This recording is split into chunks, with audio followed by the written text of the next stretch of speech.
În multe povești urbane, există o figură misterioasă cunoscută drept omul verde, o prezență care apare doar noaptea, departe de privirile oamenilor.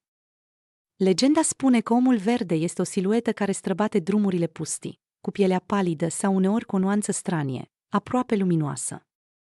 Unii spun că ar fi fost cândva un om obișnuit, desfigurat într-un accident, condamnat să trăiască ascuns de lume. Alții cred că este ceva mult mai întunecat, o entitate care apare doar în locuri unde liniștea devine apăsătoare. Martorii povestesc că l-au văzut mergând încet pe marginea drumurilor, fără să scoată niciun sunet. Mașinile care trec pe lângă el au uneori probleme, luminile pâlpâie, iar aerul devine brusc rece. Dar cel mai înfricoșător detaliu este acesta: dacă îl vezi odată, există șansa să-l întâlnești din nou, din ce în ce mai aproape. Iar într-o noapte, s-ar putea să nu mai fie doar pe marginea drumului, ci chiar în spatele tău. Oți.